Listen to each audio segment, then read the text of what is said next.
અંકલેશ્વરના ડઢાલ ગામ ખાતે કેરસમા પાણીમાં સ્મશાન યાત્રા નીકળી હોવાના દ્રશ્ય સામે આવ્યા છે. ડઢાલ ગામના સાગબારા ફાટક નજીક આદિવાસી સમાજ અમરાવતી નદી પર સ્મશાનમાં પાણીમાંથી પસાર થવા મજબૂર બન્યો છે. ભૂતકાળમાં પણ ડઢાલ અને ઉછાલી ગામના આવા જ વિડીયો વાયરલ થયા હતા. જીઆઈડીસીને અડીને આવેલ ગામની આ નરી વાસ્તવિકતા વિકાસની પોલ ઉઘાડી કરી રહી છે. અંકલેશ્વરના ડઢાલ ગામ ખાતે કેરસમા પાણી નીકળી સ્મશાન યાત્રા નીકળી હોવાના દ્રશ્યો સામે આવ્યા છે.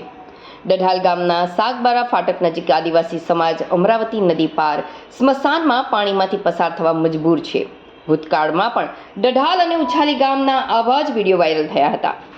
જીઆઈડીસીને અડીને આવેલ ગામની આ નવી વાસ્તવિકતા વિકાસની પોલ ઉઘાડી કરી રહી છે. અંકલેશ્વર તાલુકાના ડઢાલ ગામના સાગબારા ફાટક પાસે વસવાટ કરતા આદિવાસી સમાજના લોકો અંતિમ સંસ્કાર માટે ભારે મુશ્કેલીનો સામનો કરી રહ્યા છે. આ વિસ્તારમાં કોઈ વ્યક્તિનું મૃત્યુ થાય ત્યારે ચોમાસા દરમિયાન તેમને મૃતદેહને સ્મશાન સુધી લઈ જવા માટે અમરાવતી નદીના ધસમસતા પાણીમાં જીવના જોખમે ઉતરવું પડે છે.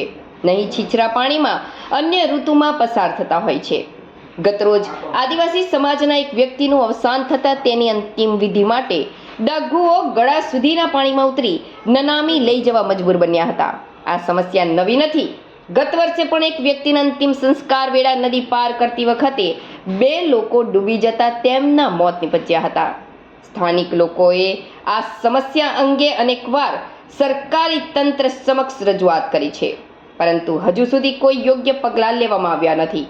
ગ્રામજનો માંગ કરી રહ્યા છે કે સરકાર દ્વારા અમરાવતી નદી પર બ્રિજ બનાવવામાં આવે, જેથી અંતિમ સંસ્કાર જેવી આવશ્યક વિધિ માટે તેમને જીવના જોખમે નદી પાર કરવી ન પડે. આ સમસ્યાનું નિરાકરણ લાવવું અત્યંત જરૂરી છે, કારણ કે દર વખતે અંતિમ યાત્રા કાઢતી વખતે લોકોના જીવ જોખમમાં મુકાય છે.